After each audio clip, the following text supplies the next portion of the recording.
I'm Jules McGill. Welcome to my channel. Be sure to like and subscribe. Welcome, adventurers, to one of the most iconic levels of Golden Axe, Revenge of Death Adder, the trail to the enemy's town. This is the point in the game where the developers, in their infinite wisdom, present you with the life-altering decision. Do you go left to the cave path, or right to the forest path? This isn't just any old fork in the road.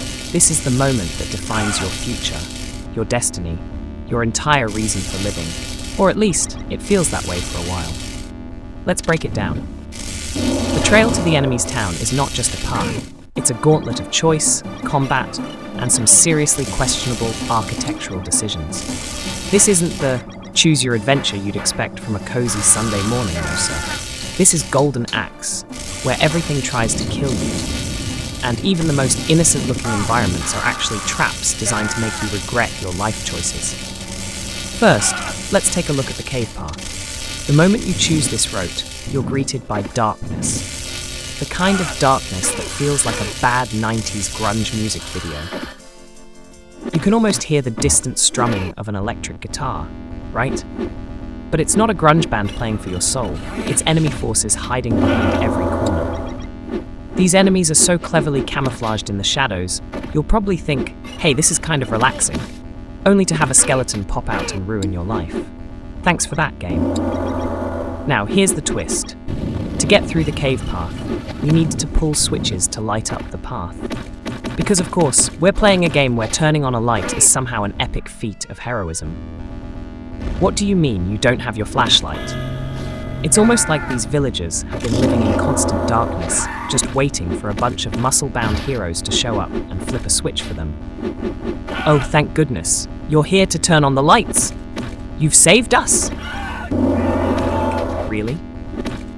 Do we need to have this conversation right now? I have skeletons to fight, but as you pull these switches, expect to rescue villagers along the way, all trapped behind bars like they're auditioning for a very odd prison drama. And if you're wondering how many villagers you're going to rescue, let me put it this way. It's about as satisfying as feeding your Tamagotchi when it's just about to die. Nice, but ultimately, does it really matter in the grand scheme of things? Ah, and then, the statues. It's not just any wall blocking your path. Oh no. This is a wall that has two statues holding it up like some kind of medieval roadblock. And you know what happens next? You destroy them with all your might, or button-mashing fury, and boom. The wall collapses like it's made of cardboard. As if that wasn't enough, you'll also have to dodge giant boulders rolling down the path. Why? Because of course, giant boulders are just hanging out in the caves, waiting for you to wreck some statues. It's not like the game is trying to kill you at every turn or anything. But don't worry, because once you avoid the boulders like a seasoned parkour expert, you get to the end, and what's waiting for you? A treasure chest, guarded by, what else, skeletons. Ah, the eternal guardians of loot. Because nothing says good times like being attacked by undead forces while trying to loot some ancient coins. Alright, so you didn't take the cave path. You chose wisely. You went down the forest path. You know, the one that starts with a giant mushroom patch. Ah yes, nothing like the smell of fungal spores in the morning. You probably think this path is all whimsical, with trees, mushrooms, and some peaceful woodland creatures. Don't be fooled. This is the Golden Axe world, and it's about as peaceful as a war zone in an action movie. You start by walking over these big, oddly cute mushrooms, possibly thinking this is some kind of Super Mario crossover moment. But before you can finish that thought, boom. Welcome to the Gnome Village, where everything is on fire. And by everything, I mean the entire village is under siege by enemy forces. Who knew gnomes had such expensive real estate? You'd think they'd have better security. Maybe hire a few more gnome warriors to stop this from happening? Maybe a fence? I'm just saying, if I was a gnome, I wouldn't leave my house unprotected. But hey, maybe I'm just practical. Once you've cleared out the village, it's time to go deeper into the forest. But wait, plot twist. You're ambushed. Your heroes get captured and taken straight to the tribesmen's encampment. Nothing like getting knocked out by a few dudes with spears to make you reconsider your life choices, right? Suddenly, the peaceful, mushroom-filled world becomes a brutal, enemy-infested nightmare where the local wildlife isn't just cute, it's hostile. At this point, you've been through caves, rescued villagers, avoided boulders, and survived an ambush. All for what?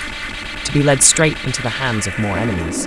It's like one of those sitcoms where the main character thinks they're finally out of the woods, only to get hit with an even worse disaster. You think you're free? Think again.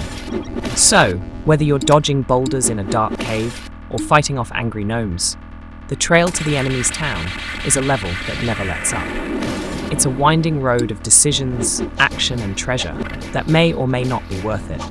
And no matter which path you take, you'll leave with one thing: the unmistakable feeling that this is one journey that's going to hurt, but in the best possible way. So there you have it, 2 paths, endless chaos, and a whole lot of Golden Axe madness. The question remains, cave path or forest path? The real answer is, you'll probably end up playing both. Because this is Golden Axe, baby, and it's a beautiful, destructive, nostalgic ride. Thanks for tuning in, adventurers. Until next time, keep smashing, keep slashing, and most importantly, keep dodging those boulders.